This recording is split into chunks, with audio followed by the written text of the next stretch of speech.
Assalamualaikum warahmatullahi wabarakatuh. Bismillahirrahmanirrahim. Alhamdulillah. Alhamdulillahilladzi ja'ala Ramadan syahrus siyam wal qiyam.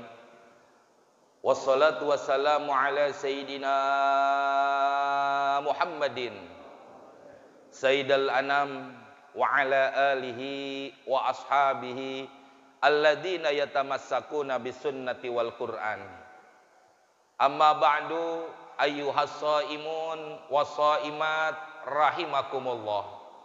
Para asatidzah, para guru, wabil khusus al-mukarram guru kita Bapak Ki Haji Abdul Rahim, mudah-mudahan Allah panjangkan umurnya, Allah sehatkan badannya sehingga bisa membimbing kita ke jalan yang diridhai oleh Allah Subhanahu wa taala, dan para asatidzah yang lainnya yang mudah-mudahan juga semua selalu dalam lindungan Allah Subhanahu wa taala. Bapak-bapak, ibu-ibu, saudara-saudara, jamaah salat subuh Masjid Al-Mubarakah yang mudah-mudahan kita semua dimuliakan oleh Allah Subhanahu wa taala. Amin ya rabbal alamin. Alhamdulillah, kita panjatkan puji syukur kita kepada Allah Subhanahu wa taala yang pada pagi hari ini, di hari yang ke-26, kita bisa berkumpul di Masjid Al-Mubarakah dalam rangka kita melaksanakan rangkaian ibadah di bulan suci Ramadan, yaitu salat subuh berjamaah yang kita lanjutkan dengan taklim kita, ceramah kita. Mudah-mudahan semua apa yang kita lakukan mendapatkan ridho dari Allah Subhanahu wa taala, dan mudah-mudahan Allah berikan ganjaran pahala yang sebesar-besarnya. Dan kita berharap mudah-mudahan Allah terima amal ibadah Ramadan kita yang telah kita laksanakan, baik tarawih kita, puasa kita, tadarus kita, qiyamul lail kita, sedekah kita, dan seluruh amal soleh yang kita kerjakan selama bulan Ramadan diterima di sisi Allah Subhanahu wa taala.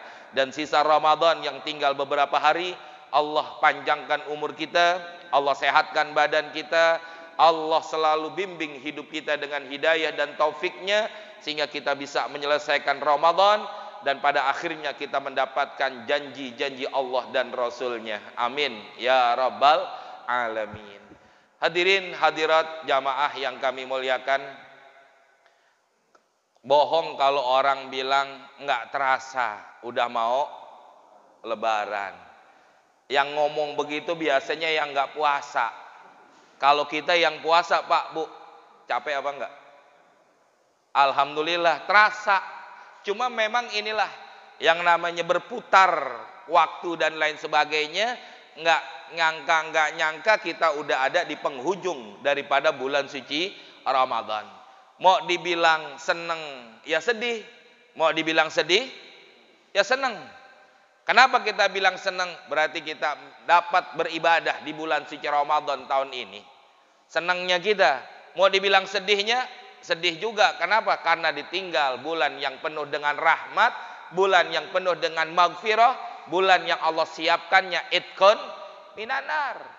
Belum tentu lagi tahun Ramadan tahun depan kita bisa ketemu. Wallahu alam, kita nggak tahu. Makanya sisa Ramadan yang tinggal beberapa hari ini, mari sama-sama kita berijtihad, bersungguh-sungguh untuk meluangkan waktu kita, tenaga kita, seluruh apa yang kita punya untuk meraih janji Allah dan janji Rasulnya. Mudah-mudahan ini semua ya, kegigihan kita, himmah kita, keinginan keras kita ini menunjukkan apa yang dijanjikan oleh Allah dan Rasulnya, kita memperolehnya. Amin ya rabbal alamin. Bapak Ibu yang kami muliakan, bahwa ada mata rantai ibadah di bulan suci Ramadan yang tidak bisa kita pisah dengan ibadah puasa Ramadan.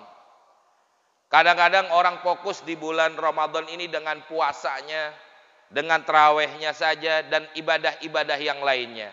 Tapi ada satu ibadah yang menentukan diterima tidaknya ibadah puasa kita oleh Allah Subhanahu wa taala. Dan ini yang kadang-kadang kita teledor, kita manusia menganggap biasa.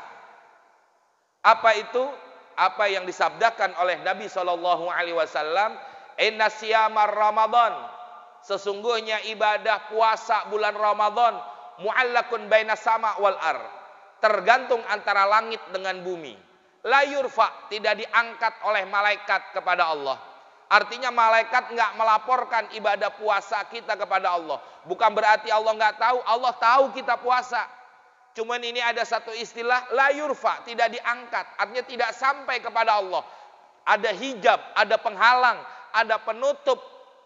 Ya, di langit-langit dunia, di langit-langit dunia ini ada penutup sehingga apa? Ibadah puasa kita tidak tembus kepada Allah Subhanahu wa taala. Dan juga Allah tidak turunkan pahalanya kepada kita. Kalau istilah orang, Pak, Bu, kerja sebulan tapi enggak digaji. Mau? Enggak ada yang mau kita. Dan ini yang bahayanya, la yurfa, tidak diangkat, Allah tidak menurunkan pahalanya kepada kita. Illa bizakatil fitri, kecuali dengan kita membayar zakat. Inilah yang disebut dengan mata rantai ibadah di bulan suci Ramadan. Puasa aja kita laksanakan, tidak bayar zakat, nggak Allah terima ibadah puasa kita. Kenapa? Karena memang kalau kita lihat, karena afdolnya, sebaik-baiknya orang membayar zakat fitrah adalah di akhir bulan Ramadan. Sekarang ini nih, kalau ditanya boleh nggak di awal Ramadan kita bayar zakat fitrah, silakan, nggak ada yang apa-apa, boleh. Cuman afdolnya, yang paling baik orang bayar zakat fitrah atau bayar zakat di akhir bulan Ramadan. Kenapa demikian? Satu di antaranya, kita dari awal Ramadan telah Allah laparkan kita. Allah hauskan kita. Bagaimana tidak enaknya menjadi orang yang lapar. Bagaimana tidak enaknya menjadi orang yang haus. Kita, Pak, Bu, lapar cuma di bulan Ramadan. Betul. Ya, kalaupun di luar Ramadan paling juga sehari 2 hari. Yaitu puasa Senin Kemis. Seminggu cuma 2 kali. Tapi di bulan Ramadan nih, sebulan penuh kita merasakan laparnya kita, hausnya kita. Bagaimana tidak enaknya menjadi orang yang lapar, bagaimana tidak enaknya menjadi orang yang haus. Kita lapar, kita haus cuma di bulan suci Ramadan. Tapi lihat berapa banyak saudara kita, orang-orang muslim yang mereka kelaparan, yang mereka kehausan bukan hanya di bulan Ramadan. Di luar bulan Ramadan pun mereka merasakan kelaparan. Mereka merasakan kehausan. Kenapa? Karena memang nggak punya harta, nggak punya uang untuk membeli daripada makanan dan minuman. Maka di sini Allah memberikan teguran kepada kita. Bagaimana tidak enaknya menjadi orang yang lapar. Bagaimana tidak enaknya menjadi orang yang haus. Maka di akhir Ramadan Allah perintahkan kita untuk berbagi. Bayar zakatmu, bayar kewajibanmu. Kalau kita nggak kewajiban zakat, bayar sedekahmu. Kenapa? Ini menunjukkan orang-orang yang bertakwa kepada Allah Subhanahu wa taala. Maka di akhir ayat yang udah sering kita dengar, kutiba alaikumusiyam, akhir ayatnya apa? La'allakum tattaqun. Pasti kamu akan menjadi orang yang bertakwa. Seperti apakah orang yang bertakwa? Orang yang bertakwa itu selain mereka melaksanakan semua perintah Allah, mereka tinggalkan larangan-larangan Allah. Selain itu juga ciri dan tandanya orang bertakwa, mereka akan bersedekah, mereka akan mengeluarkan uangnya, hartanya fisarra wa dharra. Baik pada waktu senang, pada waktu kaya, pada waktu banyak uang, ataupun dharra, pada waktu dia lagi susah, lagi miskin, lagi nggak punya harta, dia keluarkan sebagian hartanya di jalan Allah Subhanahu wa taala. Itu menunjukkan orang-orang yang bertakwa kepada Allah Subhanahu wa ta'ala. Karena kalau orang-orang yang bertakwa kepada Allah punya sifat apa? Sami'na wa ta'na. Ghufranaka rabbana wa ilaikal masir. Orang-orang yang bertakwa kepada Allah punya sifat sami'na. Saya dengar ya Allah perintahmu. Kalau dikatakan dengar, semua manusia juga mendengar perintah Allah. Tapi wa ta'na, ini yang berat. Kami taat, kami laksanakan, kami kerjakan perintahmu ya Allah. Mampu. Susah, dan gak semuanya orang bisa melaksanakan seperti itu. Coba lihat berapa banyak orang yang gak puasa sekarang. Tadi ini saya dari rumah ke sini aja kan, di tengah jalan azan subuh. Itu banyak tuh warung-warung nasi, ya, siput atau apa tuh yang di jalanan. Masih pada buka dan masih banyak orang yang makan. Lagi udah azan masih banyak yang makan. Pagi-pagi aja udah banyak yang gak puasa. Ini dia tahu bulan Ramadan, dia tahu kewajiban puasa. Sami'na, dia dengar, tapi wa atoknanya nggak ada. Sama kayak kita juga, kita tahu semua kewajiban kita. Perintah Allah untuk bersedekah, perintah Allah untuk kita bayar zakat. Tahu kita semua ini adalah kewajiban kita kepada Allah. Tapi wa atoknanya ini yang berat. Ya, kami laksanakan, kami kerjakan daripada perintah-perintah Allah Subhanahu wa taala. Kalau kita udah mempunyai sifat orang bertakwa, gufronaka, ampunanmu ya Allah. Yang kita harapkan adalah ampunannya Allah Subhanahu wa ta'ala. Kenapa? Wa ilaikal masir. Hanya kepadamu ya Allah kita bakal kembali semua. Ini yang dikatakan. Kenapa di akhir Ramadan Allah perintahkan kita untuk membayar zakat. Kadang-kadang kita lihat panitia zakat udah nongkrong di masjid. Dari pagi sampai malam. Nggak ada yang bayar juga. Masya Allah. Susah. Kenapa? Memang kewajiban. Ya, yang kadang-kadang berat untuk kita laksanakan. Yang kedua jamaah, hikmahnya kenapa di akhir Ramadan Allah perintahkan kita bayar zakat? Jujur aja Pak, Bu, sekarang kita pikirin apaan? Lebaran. Betul gak kira? Sekarang yang kita pikirkan di Lebaran. Yang pulang kampung, udah kagak bisa lagi sekarang, udah ditutup. Ya, tapi kalau kita lihat, sekarang nih kita lagi mikirin semuanya pada Lebaran. Yang kita pikirin Lebaran, yang pulang kampung, kita yang nggak pulang kampung, mikirin juga Lebaran. Buat apaan? Ngecat rumah? Ya, kalau orang Betawi dulu begitu. Ya, Lebaran ngecat rumah dulu. Kalau sekarang sih jarang juga, ada juga. Ya, yang buat ngecat rumah, yang buat beli kue dan lain-lain sebagainya. Lagi banyak kebutuhan kita, lagi banyak pengeluaran kita. Nah di sini Allah uji, mampu nggak kita melaksanakan perintah Allah? Sami'na wa atoknya tadi tuh. Apakah kau lebih cinta kepada duniamu atau kau lebih cinta kepada perintah Allah? Allah perintahkan kau bayar zakat, mampu nggak bayar zakat? Mampu nggak mengeluarkan sebagian harta kita di jalannya Allah Subhanahu wa taala, sekalipun dalam kondisi kita lagi sangat-sangat butuh. Kenapa? Karena memang yang namanya manusia ini kita banyak kebutuhan kita. Allah uji. Berhasil tidak tarbiyah Ramadan kita? Berhasil tidak nih pendidikan bulan Ramadan? Yang Allah tanamkan dan Allah berikan kepada kita untuk menjadi orang-orang yang bertakwa kepada Allah Subhanahu wa taala. Kalau kita nggak bayar zakat, kita nggak bersedekah, berarti Ramadan tahun ini tidak berhasil dididik oleh Allah Subhanahu wa taala. Masya Allah, ini yang kita khawatirkan. Makanya ujian-ujian dalam kita melaksanakan ibadah puasa ini banyak pada diri kita. Dan kadang-kadang ini semua yang membawa kepada kita sesuatu yang jadi tidak baik untuk dilaksanakan dalam pelaksanaan ibadah bulan suci Ramadan. Ini Pak, Bu, makanya hati-hati. Kalau kita memang udah kewajiban bayar zakat, bayar zakat. Kalau kita ada enggak baik kewajiban bayar zakat, kita punya harta sedikit, kasih sedekah kita dan lain sebagainya. Coba kita lihat ayat yang berbunyi yang mengatakan hudz min amwalihim shadaqatan tutahhiruhum wa tuzakkihim biha. Ayahnya panjang. Saya potong sampai situ aja. Saya mau bilang kalau kita baca dalam tafsir ini Allah mengatakan hudz ini adalah fi'il amar. Fi'il amar itu adalah perintah. Allah mengatakan hudz min amwalihim shadaqatan, ambil. Perintah Allah mengatakan apa? Ambil. Min amwalihim, minnya litab'id, sebagian kecil 2,5% min amwalihim dari harta mereka shadaqatan sebagai sedekah. Kalau kita lihat dalam ayat ini, kalau ada orang kaya, orang yang berkewajiban bayar zakat tidak mau bayar zakat, perintah dalam ayat ini apa? Hudz min amwalihim, ambil. Artinya apa? Datang, rebut. Kalau bahasa kitanya sekarang apa nih? Paksa untuk bayar zakat. Itu sampai begitu, Pak. Kalau kita lihat ayatnya, hudz, karena ini fi'il amar. Fi'il amar Allah perintahkan buat kita untuk mengambil harta-harta orang-orang kaya yang berkewajiban bayar zakat. Pak, Bu, mohon maaf, kita ini lebih takut pajak daripada zakat. Betul apa enggak? Coba kalau kita nggak bayar pajak, ditagih nggak? Didatengin nggak?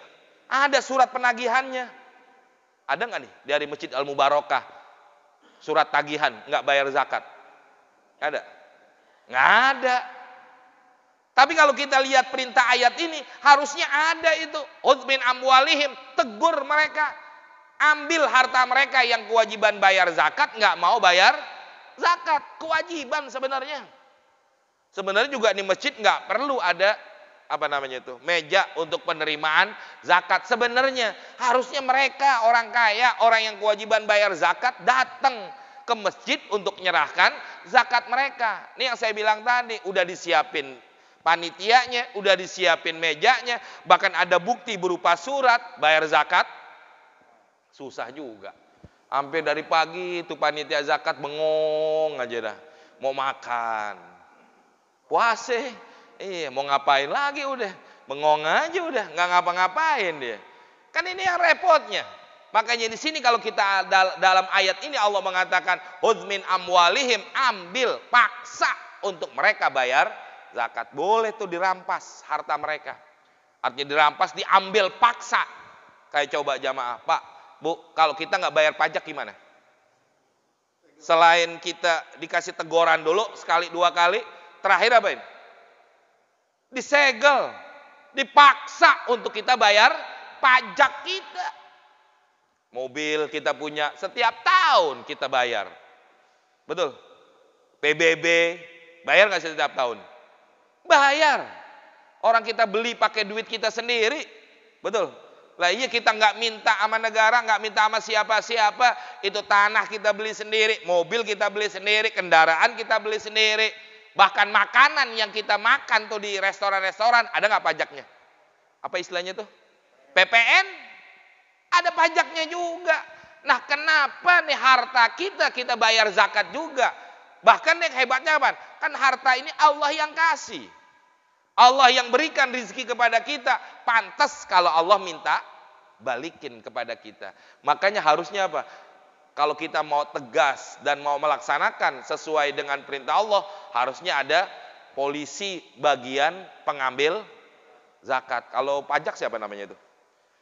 Perpajakan ya, orang-orang pajak kan ada tuh yang negor-negor mereka dan lain sebagainya. Kenapa di kita enggak? Nah, kadang-kadang mohon maaf Pak, Bu, kita lebih takut pajak. Kenapa? Tegurannya langsung. Ya, peringatannya langsung.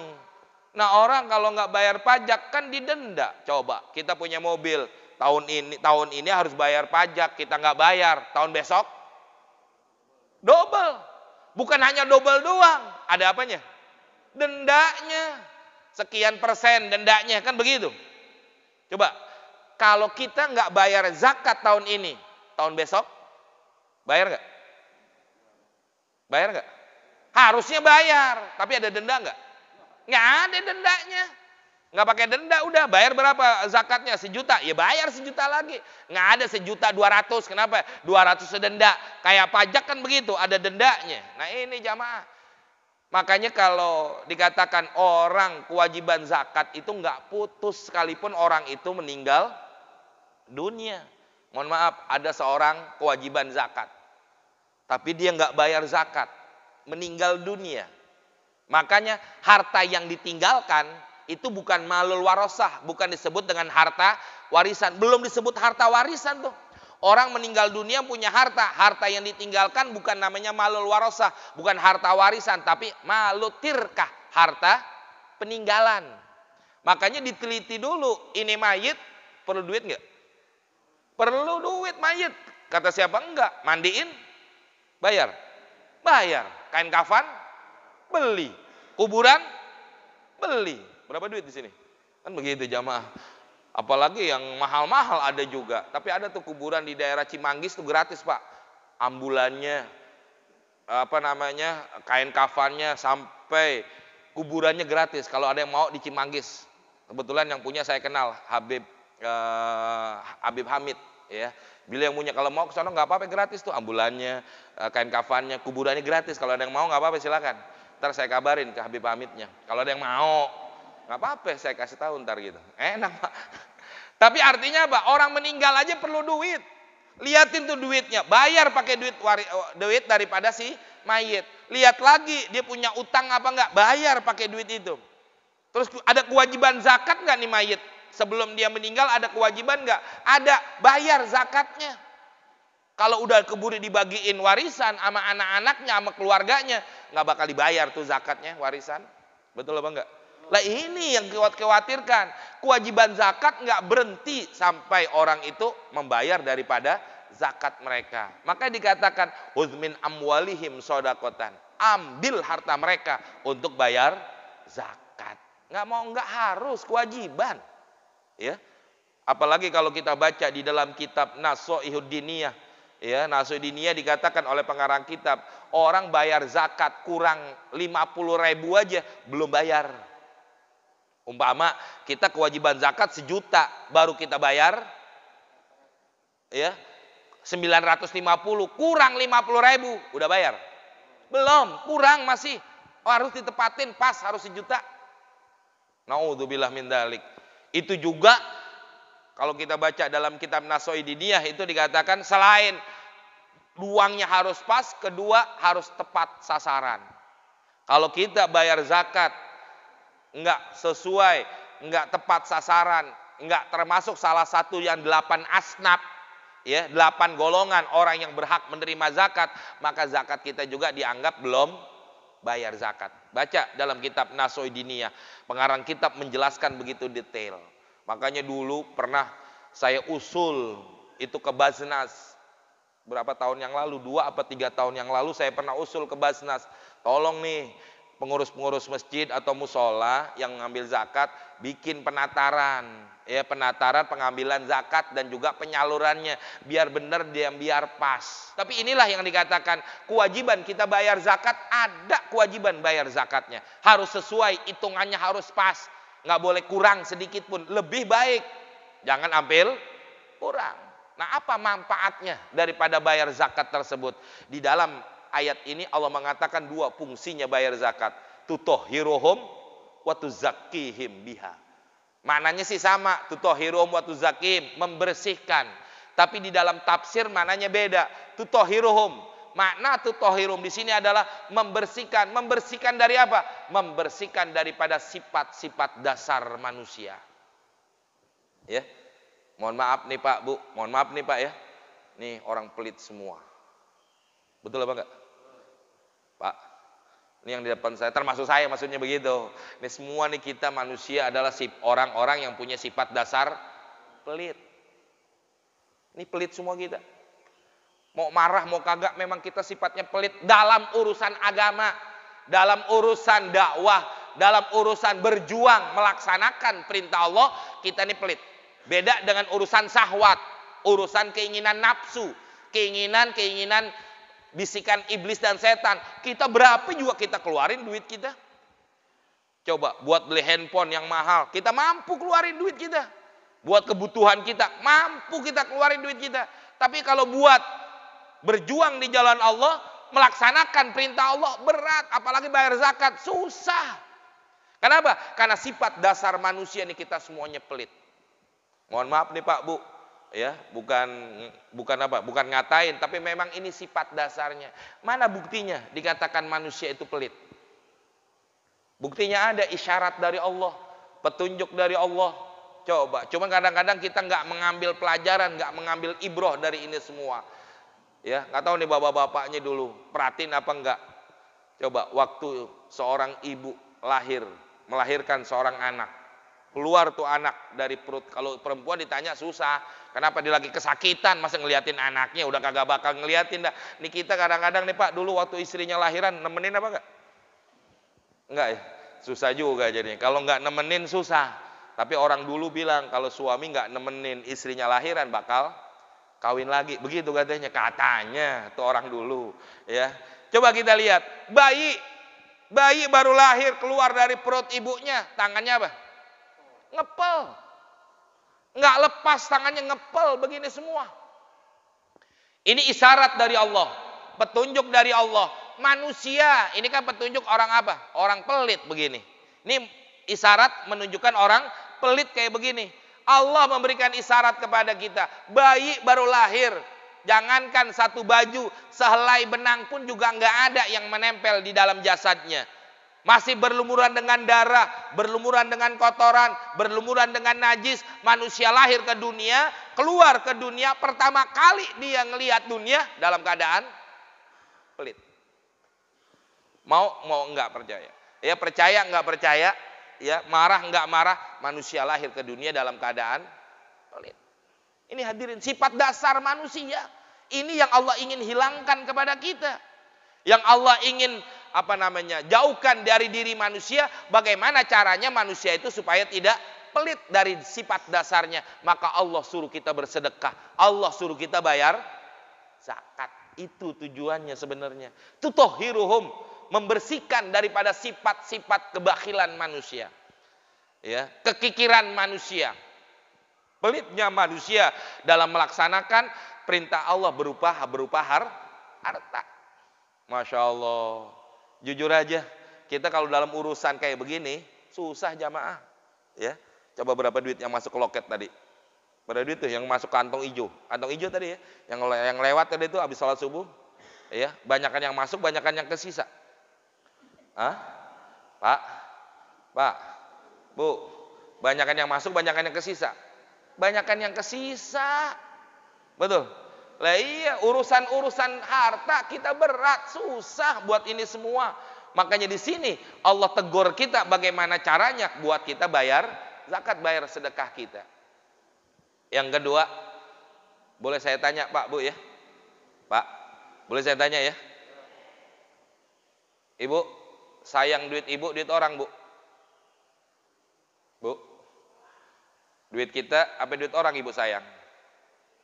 Duit kita lah begitu ya, masa duit orang kita sayang. Betul Pak? Nih bapak-bapaknya saya tanya, kita sayang duit orang, duit kita? Kita lebih sayang duit? Ini gak ada yang jawab ini. Ngantuk apa? Pak, kita sayang duit kita, duit orang? Pasti jawabannya sama ibu-ibu. Masa kita sayang duit orang, kita sayang duit kita? Kan begitu. Yang jadi masalah mana duit kita, mana duit orang. Kan begitu. Kalau yang punya kita itu nggak bakal diambil sama siapapun. Kayak makanan. Makanan kalau udah punya kita, ini orang lain nggak bakal mau ambil. Mana? Makanan yang udah masuk ke dalam perut, itu makanan kita udah. Milik kita, nggak bakal dilebut oleh orang lain. Ada yang mau masih? Yang udah dalam perut keluar lagi, lu makan. Yang punya aja nggak mau, muntahan itu. Ada yang mau? Nggak ada yang mau. Cuma kalau yang masih di dalam mulut, ini bukan milik kita belum. Makanan yang di dalam mulut kita aja belum tentu punya kita. Mana buktinya? Orang dulu kan kalau anaknya mau makan kacang dipapak dulu sama emaknya. Papak dulu udah halus, kuat nih makan nih. Tuh. Orang dulu kenapa? Blender mahal. Blender susah. Kalau sekarang kan blender gampang, murah. Pakai blender aja udah. Kalau dulu blendernya mulut emaknya langsung. Kalau sekarang orang pada takut juga, kenapa? Coronanya apa?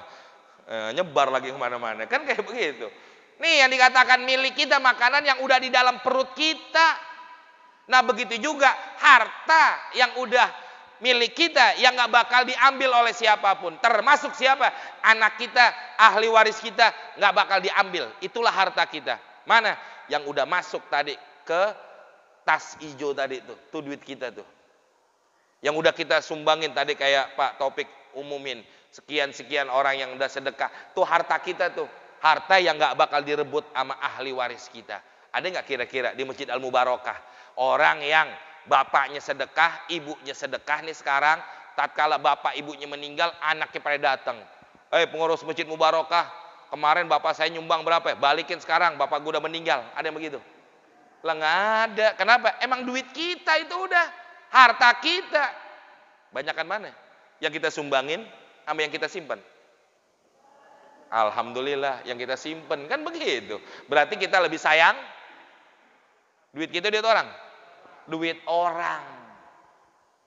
Ya. Kita lebih sayang duit orang daripada duit kita. Nah buktinya apa? Yang masuk aja kebanyakan abu-abu. Abu apa? Biru tadi duit itu. Kayaknya yang biru kagak ada kali itu. Yang apalagi yang merah. Ada nggak merah?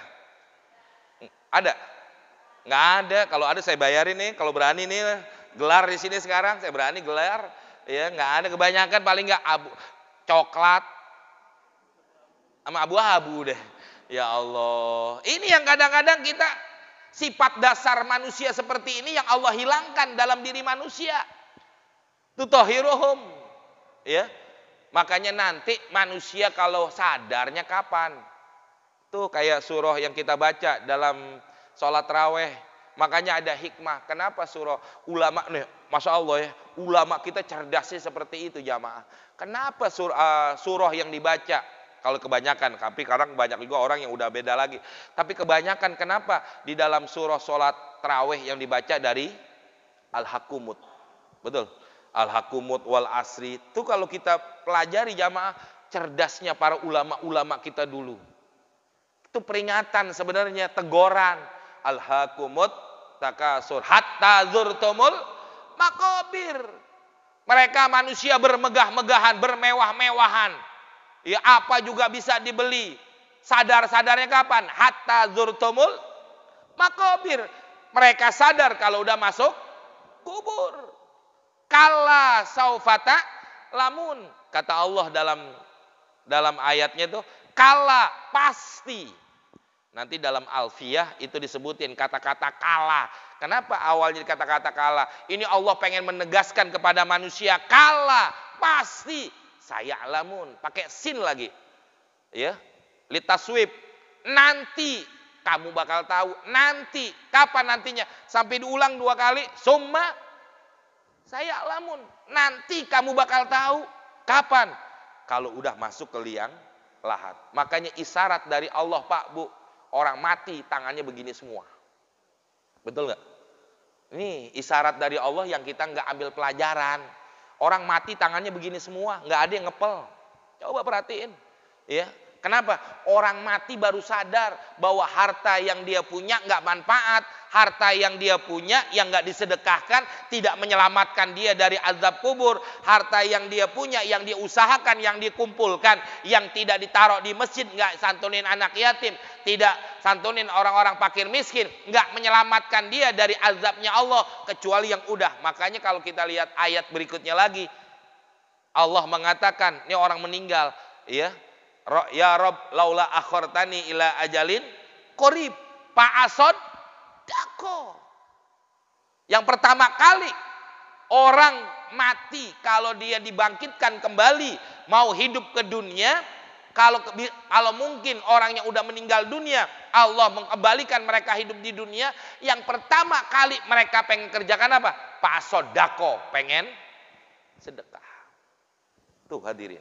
Baru nanti keduanya, ya wa akum minas solihin, baru akan jadi orang soleh, pengen ibadah, pengen melaksanakan kewajiban yang lainnya. Yang pertama kali orang kalau meninggal dunia, kalau memungkinkan dia hidup kembali ke dunia, pak sodak, pengen sedekah, enggak yang lainnya, enggak pengen puasa, enggak pengen haji, enggak pengen yang lainnya, tapi yang pertama kali waktu dia hidup ke dunia kembali, pak sodako, dia pengen sedekah. Kenapa? Karena dia tahu manfaat orang membayar sedekah, bayar zakatnya. Itu hadirin. Kalau sekarang kita disuruh bayar sedekah gimana? Pak, Bu, mikir-mikir kita. Betul apa enggak? Enggak panjang-panjang udah ya. Jam berapa sih? Ininya belum ya? Artinya jamaah, inilah kewajiban kita bayar zakat, bayar sedekah. Jangan enggak. Kenapa ini? Yang kedua, maknanya tuzakihim, membersihkan dari apa? Kalau orang udah bersih sifat-sifat bakhilnya, orang kalau udah bersih dalam dirinya manusia itu nggak punya sifat kikirnya, nanti baru tumbuh sifat-sifat yang baik. Makna tuzakihim yang kedua, menumbuhkan sifat-sifat kebaikan. Baru nanti itu sifat tawakalnya ada, sifat sabarnya ada, sifat ikhlasnya baru tumbuh. Kalau sifat bakhilnya udah, ini sifat-sifat yang baik dalam hati manusia, ini ketutup dengan kebakhilan kita. Sifat-sifat yang baik yang ada dalam diri kita ini ketutup, ya, ketutup dengan sifat kikirnya kita. Maka kalau kita pengen ikhlas, pengen sabar, pengen tawakal, dan sifat-sifat yang lain yang baiknya, maka hilangin dulu sifat kekikiran kita, baru tumbuh itu semua. Kalau ada orang, saya kikir tapi ikhlas, nggak ada, bohong.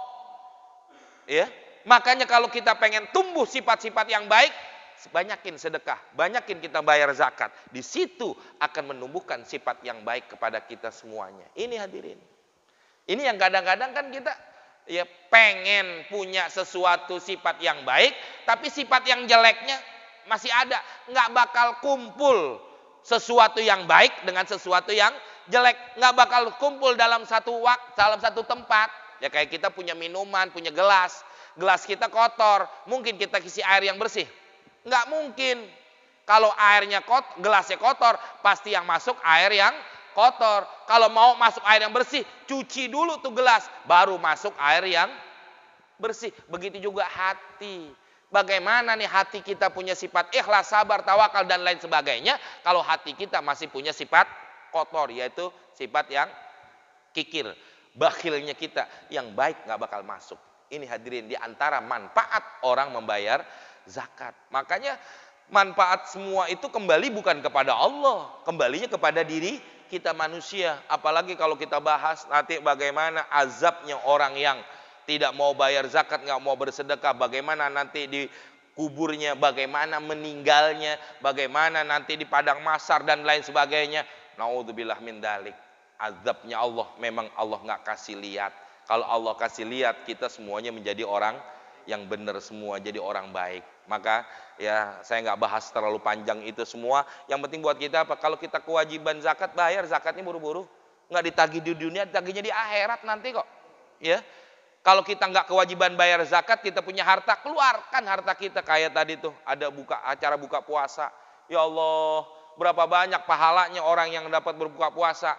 Ya Pak Topik, saya nggak punya uang banyak nih, saya cuma bisa ngasih uang 50.000. Kasih, taruh duit kita di masjid. Kenapa? Manfaatnya, pahalanya berapa banyak orang yang berbuka, berapa banyak orang yang makan di situ. Kita karena nggak punya harta banyak, kita naruh duit kita segitu, dapat pahalanya segitu banyak. Jangan kita mikir nggak ada manfaatnya. Ya, mana kosomalun min sodakotin, tidak bakal berkurang harta kalau kita sedekahkan. Bahkan kata Nabi apa? Bal yazdad, bal yazdad, bal yazdad, akan bertambah, bertambah dan bertambah. Yang penting apa? Yakin kita kepada Allah Subhanahu wa taala. Mudah-mudahan ada manfaatnya apa yang saya sampaikan ini, ya, tidak berpanjang kala. Mudah-mudahan kita berharap kepada Allah Subhanahu wa taala ibadah Ramadan yang sudah kita kerjakan diterima oleh Allah Subhanahu wa taala. Ramadan yang tinggal beberapa hari, Allah panjangkan umur kita, Allah sehatin badan kita, Allah bimbing hidup kita dengan hidayah dan taufiknya, sehingga kita bisa menyelesaikan Ramadan yang pada akhirnya kita mendapatkan janji Allah dan janji Rasulnya. Keluarga kita, jamaah kita yang pada dalam keadaan kurang sehat, mudah-mudahan diangkat penyakit mereka, disehatin badannya. Yang udah orang tua kita, keluarga kita, guru-guru kita, wabil khusus orang-orang yang berjasa dengan Masjid Al-Mubarakah yang telah meninggal dunia, mudah-mudahan dijadikan kubur mereka raudhah min riyadil jannah. Anak-anak kita mudah-mudahan menjadi anak yang soleh dan soleha. Allah berikan kecerdasan, Allah berikan kepahaman dalam menuntut ilmu mereka, sehingga mereka mendapatkan ilmu yang manfaat dan mudah-mudahan berguna bagi agama, bangsa dan juga negara. Bihadin niyah wa ila hadratin Nabi. Al-Fatihah. A'udzubillahi minasyaitonirrajim. Bismillahirrahmanirrahim. Alhamdulillahirabbil alamin arrahmanirrahim maliki yaumiddin. Iyyaka na'budu wa iyyaka nasta'in. Ihdinas siratal mustaqim, siratal ladzina an'amta 'alaihim ghairil maghdubi 'alaihim waladdallin. Amin. Dari saya sekian, billahi taufik wal hidayah. Assalamualaikum warahmatullahi wabarakatuh.